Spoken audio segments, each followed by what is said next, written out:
Hello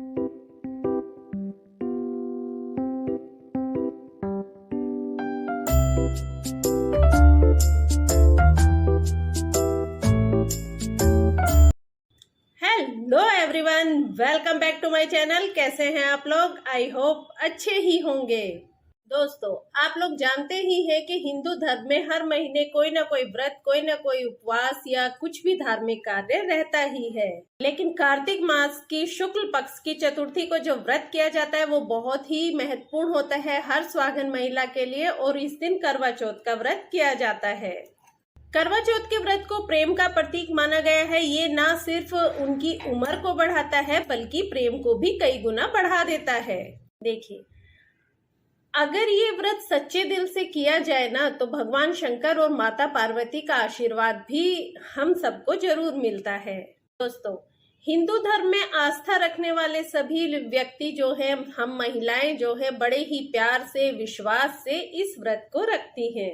कुछ ऐसे कार्य हैं जो कि हमें करवा चौथ के व्रत वाले दिन हमें करने चाहिए, लेकिन कुछ ऐसे कार्य हैं जो हमें उस दिन बिल्कुल नहीं करने चाहिए। तो हम इन सब बातों के बारे में, इन सब कार्यों के बारे में बात करेंगे। लेकिन उससे पहले मैं आपसे वही कहना चाहूंगी कि अगर आपको वीडियो अच्छी लगे तो लाइक जरूर कीजिएगा। और वीडियो बहुत ही सुंदर है, बहुत ही महत्वपूर्ण है, तो इसे बीच में स्किप मत कीजिएगा। और अगर आप चैनल पर नए हैं तो इसे सब्सक्राइब भी कीजिएगा, और साथ ही कमेंट में जय माँ पार्वती जरूर लिखिएगा, सच्चे दिल से लिखिएगा।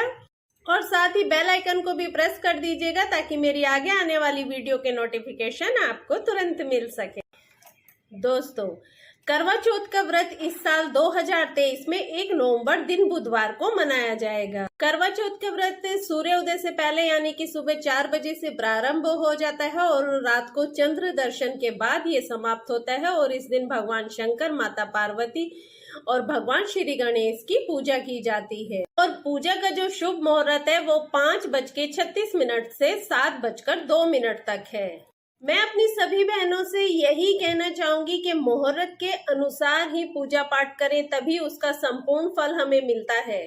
बगैर मुहूर्त के पूजा करने का कोई औचित्य नहीं है, उसका कोई महत्व नहीं है, उसका फल भी हमें नहीं मिलता है और ना ही हमारा व्रत सफल होता है। जो महिलाएं मुहूर्त के अनुसार ही पूजा करती हैं तो उनके पति की उन्नति भी होती है, उनकी आयु भी लंबी होती है और उनका आपस में प्रेम भी बढ़ता है। यानी कि हमारे पति का जो है वो बहुत भला होता है। तो जब भी आप पूजा करें मुहूर्त के अनुसार ही करें।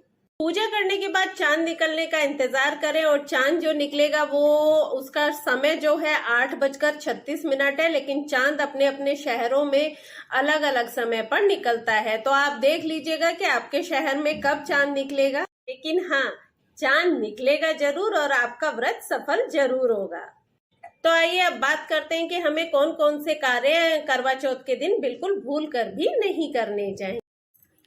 दोस्तों, सबसे पहली बात जो मैं कहना चाहूंगी वो यही कि करवा चौथ पर कभी भी बिल्कुल भी काले रंग की साड़ी ना पहने, ना तो काला रंग पहने और ना ही सफेद रंग। सफेद या फिर ये कह सकते हैं कि हम ऑफ वाइट है या इस तरह के कलर का बहुत ज्यादा ट्रेंड है, लेकिन इस तरह का कोई भी कलर करवा चौथ के दिन नहीं पहनना चाहिए।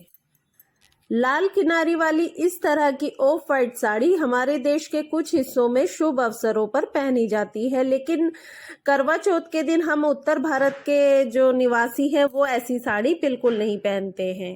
करवा चौथ पर लाल रंग की, पीले, हरे, गुलाबी, ऑरेंज रंग के कपड़े या साड़ी पहननी चाहिए। ये बहुत ही शुभ होता है।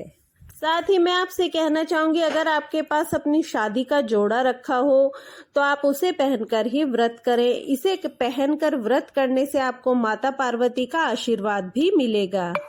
और इस जोड़े में हमने फेरे लिए होते हैं तो ये मंत्रों से बंधा होता है, और साथ ही हमारे बुजुर्गों का आशीर्वाद भी इसके साथ होता है।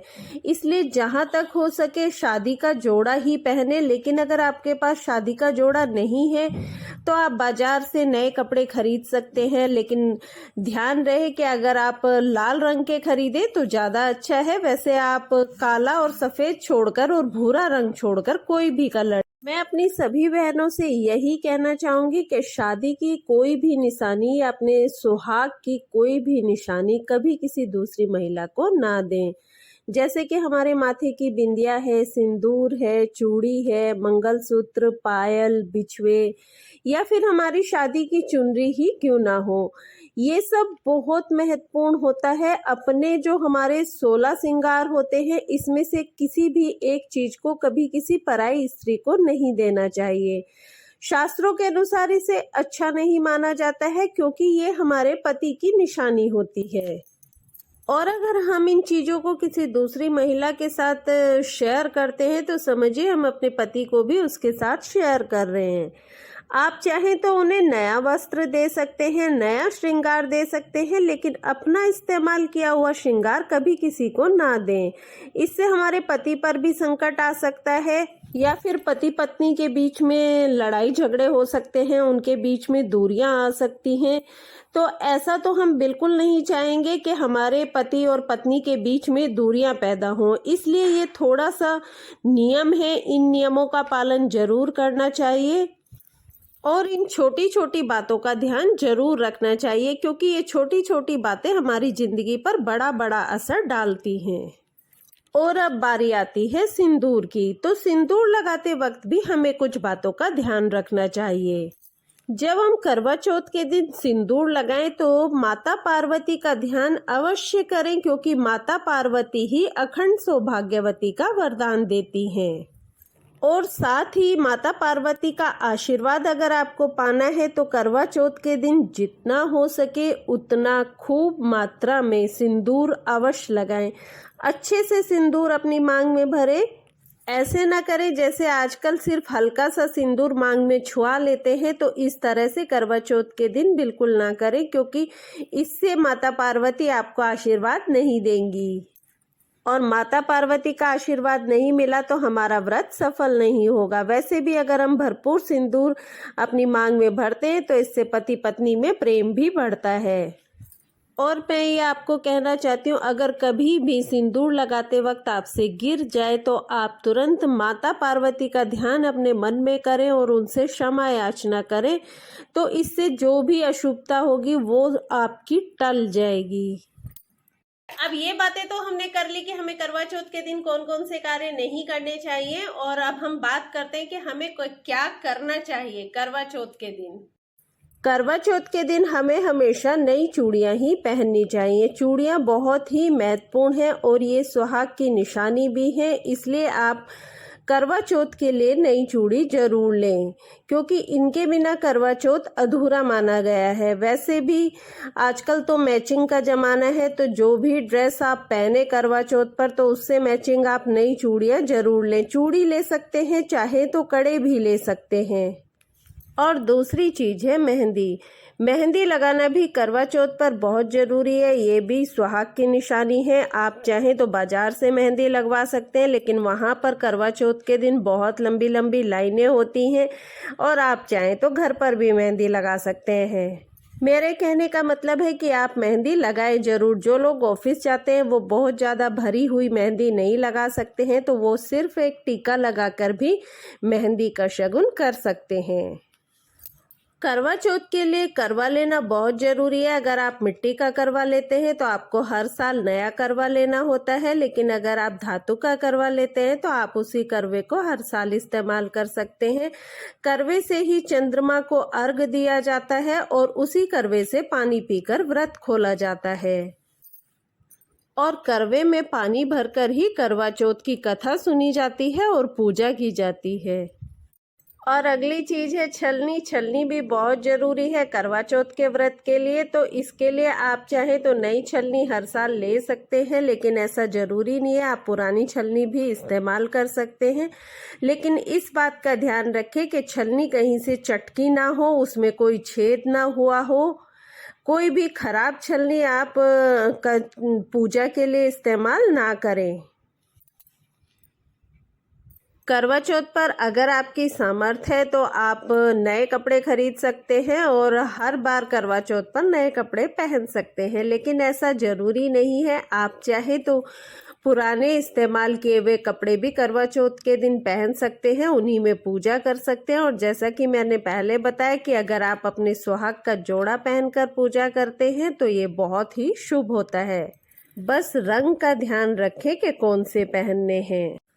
और अब बारी आती है सासू माँ की। तो करवा चौथ पर अपनी सासू माँ को एक गिफ्ट जरूर दें, उनके लिए एक गिफ्ट जरूर खरीदें। जैसी आपकी सामर्थ्य हो, आप उन्हें साड़ी दे सकते हैं या जो भी कुछ आप चाहें वो दे सकते हैं। और अगर आप उन्हें कपड़े या वस्त्र नहीं देना चाहते हैं, यानी कि उन्हें पसंद आए ना आए ये भी हो सकता है, तो आप उन्हें पैसे भी दे सकते हैं, लेकिन आप उन्हें कुछ ना कुछ उपहार दीजिए जरूर। इसे बायना देना भी कहते हैं, हर जगह अलग नाम से बुलाते। एक सवाल आता है कि क्या गर्भवती स्त्री निर्जल व्रत रख सकती है? तो देखिए, ऐसा डिपेंड करता है अपने यहाँ पर होने वाले रीति रिवाजों पर। अगर गर्भवती स्त्री की हालत ऐसी है कि वो निर्जला व्रत रख सकती है तो उसे रख लेना चाहिए, लेकिन डॉक्टर से पहले उसे जरूर एक बार कंसल्ट करना चाहिए। कुंवारी कन्या अगर चाहे तो इस व्रत को रख सकती है, लेकिन जिन्होंने कोर्ट मैरिज की है और 7 फेरे नहीं लिए हैं, ऐसी महिलाओं को ये व्रत बिल्कुल नहीं रखना चाहिए, क्योंकि शास्त्रों के अनुसार ये व्रत वही रख सकते हैं जिन्होंने 7 फेरे लिए हैं। तो अगर वो महिलाएं व्रत रखना चाहती हैं तो पहले उन्हें 7 फेरे ले लेने चाहिए। आइए अब बात कर लेते हैं कि करवा चौथ के व्रत में क्या खाना बनाना चाहिए और हमें क्या खाना चाहिए। और व्रत करने से पहले सरगी कैसे लें, इसके क्या नियम है, सरगी कौन देता है। सनातन धर्म के अनुसार कथा ये है कि देवी पार्वती ने सबसे पहले करवा चौथ का व्रत किया था, लेकिन उनकी सास नहीं थी, तो उनके मायके से उनकी माता ने उनको सरगी दी थी। इसलिए एक चलन तो ये है कि पहले करवा चौथ पर जो सरगी आती है वो मायके से आती है। और दूसरी कथा ये है कि जब द्रौपदी ने व्रत रखा था तो उनकी सास यानी कि माता कुंती ने उनको सरगी दी थी, इसलिए मायके और ससुराल से सरगी आने की ये परंपरा है। तो सरगी आपको ब्रह्म मुहूर्त में लेनी है, यानी कि सूर्य उदय से पूर्व आपको सरगी ले लेनी है। इसके लिए आपको सुबह उठकर स्नान करके आप संकल्प लें व्रत का और उसके बाद सरगी लें। सरगी में आप नारियल पानी जरूर लें, इससे आपके पानी की पूर्ति होती जाएगी। फल और मेवे लें, जिससे कि आपको मतलब खाने की इच्छा आपके पूरे दिन नहीं रहेगी। आप दूध और जलेबी भी खा सकते हैं, और जहां तक हो तला भुना खाने से बचें, जिससे कि आपको पूरा दिन आसानी हो व्रत रखने में। कोई भी ऐसी चीज आप सरगी में ना खाएं जिसमें लहसुन प्याज डला हो, वरना आपका व्रत सफल नहीं हो। और मैं एक बात कहना चाहूंगी कि सरगी जरूर खाएं, क्योंकि सरगी खाना भी इस व्रत का एक नियम है और इससे हमें आशीर्वाद भी मिलता है माता पार्वती का।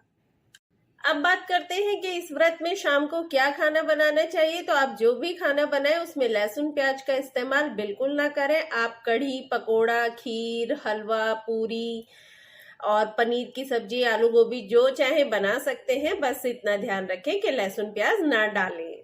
करवा चौथ के दिन अगर आपके पति भी मदिरा पान करते हैं तो इससे आपके व्रत पर असर आएगा, आपका व्रत सफल नहीं होगा। तो कोशिश करें कि वो मदिरा पान ना करें। इस बार तो जो करवा चौथ है वो दिन बुधवार को पड़ेगा, तो उसके लिए कोई नियम ऐसा खास नहीं है, लेकिन अगर कभी भी करवा चौथ शुक्रवार के दिन पड़े तो आपको खट्टा बिल्कुल नहीं खाना चाहिए, ना ही खाने में डालना चाहिए। और एक बात, शास्त्रों के अनुसार अगर महिला बीमार है तो उसके पति भी इस व्रत को रख सकते हैं, और अगर महिला को माहवारी आ रही है तो भी वो व्रत रख सकती है, कथा सुन सकती है, लेकिन सिर्फ भगवान की मूर्ति को स्पर्श ना करें। वो चाहे तो अपने पति से पूजा करवा लें, उनके पति उनकी तरफ से भगवान को तिलक लगा देंगे और पूरी पूजा कर लेंगे। ये थी कुछ बातें जो मैं आपको बताना चाहती थी, और अंत में मैं सिर्फ इतना कहना चाहूंगी कि हैप्पी करवा चौथ। आप सब लोग हंसी खुशी अपना व्रत मनाएं और आप सबका व्रत सफल हो, सक्सेस हो, आपकी लाइफ हमेशा सुख में रहे।